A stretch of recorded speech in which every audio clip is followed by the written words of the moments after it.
অনেক শিক্ষক ইতিমধ্যেই টাকা না পেয়ে টাকার অভাবে চিকিৎসার অভাবে মারা গিয়েছেন।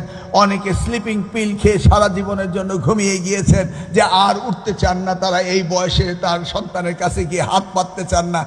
শিক্ষকরা দেখে না বলে নকল করে, শিক্ষকরা পড়ায় না বলে নকল করে, কারিকুলাম সিলেবাস ঠিকমতো নাই বলে নকল করে, মানসম্মত শিক্ষার ব্যবস্থা নাই বলে নকল করে, সরকার ঠিকমতো শিক্ষা মন্ত্রণালয়ের দায়িত্ব পালন করে না বলেই তারা পরীক্ষা পাস করতে চায়, বা এই পরীক্ষা পাস করতেই হবে।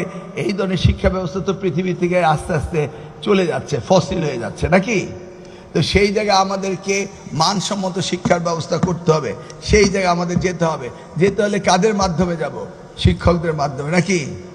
এখন আমি যদি শিক্ষকদের ফ্লোর ছেড়ে দেই, তাহলে শিক্ষকরা বলবে আমার এই দাবি, সেই দাবি, ওই দাবি।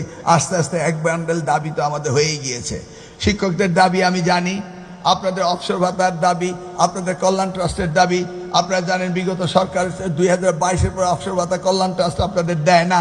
23 গেল, 24 গেল, 25 গেল, আপনারা 1 টাকাও পান নাই।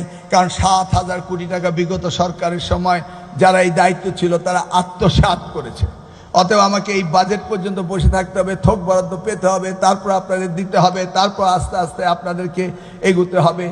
অনেক শিক্ষক ইতিমধ্যেই টাকা না পেয়ে টাকার অভাবে চিকিৎসার অভাবে মারা গিয়েছেন। অনেকে স্লিপিং পিল খেয়ে সারা জীবনের জন্য ঘুমিয়ে গিয়েছেন, যে আর উঠতে চান না, তারা এই বয়সে তার সন্তানের কাছে গিয়ে হাত পাততে চান না, যেখানে তার 25, 30, 40 লক্ষ টাকা কোনো কোনো শিক্ষকের রয়েছে।